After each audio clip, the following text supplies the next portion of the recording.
You're watching Canada's Weather Network. To help you plan your activities in the coming days, here are the short and long-term forecasts for your area.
To upload your photos and videos, visit upload.theweathernetwork.com.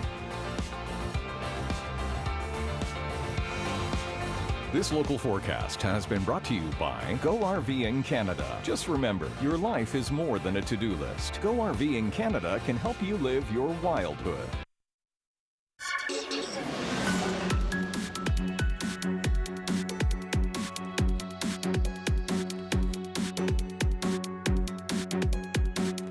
Glad to have you back. Active weather coverage. Saphia Khambalia joining you now.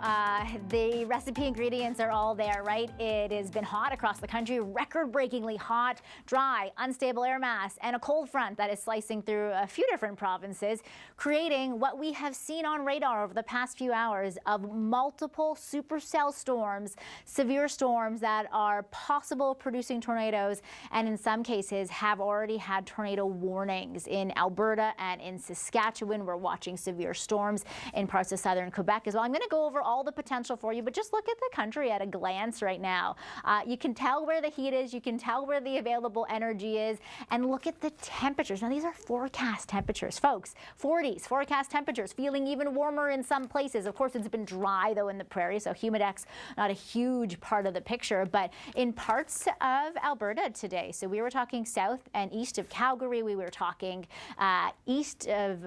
west of Saskatoon. We were watching a few big supercells that were tornado warned for about an hour or so during the afternoon period, with really large hail reported, damaging winds potentially, and intense rain. Now, we'll have some safety messages throughout the hour of what you should do if there is a tornado warning where you are, but the safety message that you must heed is to take shelter immediately, especially if you see swirling debris or hear roaring sounds. This is weather that can approach very quickly, and taking shelter immediately is our take-home message here today. This is the cold front that has been the trigger of some of these severe storms over the past couple hours for those of you in the prairies, and there is a similar setup at play in parts of Ontario. Take this full frame now. Again, we've been showing this to you. It is the area in red that I really want you to take a really good look at. West of Ottawa to east of St. George, including Sherbrooke, including the eastern townships, including Montreal, Laval,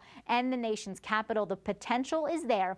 With the right timing, with the daytime heating today, and that addition of that cold front that will be draping south for severe storms to become likely. Tornadic potential is there.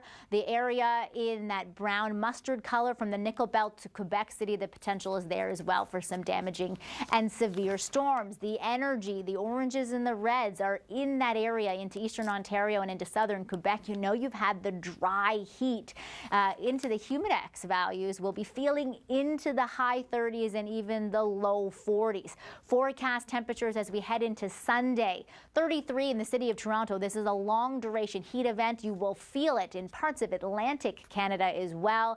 New Brunswick, the potential is there for some severe storms for you over the next few hours. But first, watch this.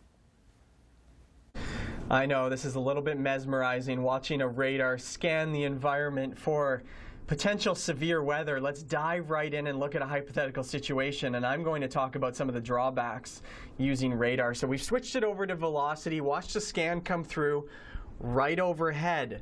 That's the hint. We need to know what's going on in the lowest levels of the atmosphere. You guessed it. That's where the storm spotter, storm chaser comes into play. A very dangerous job. You need a lot of training.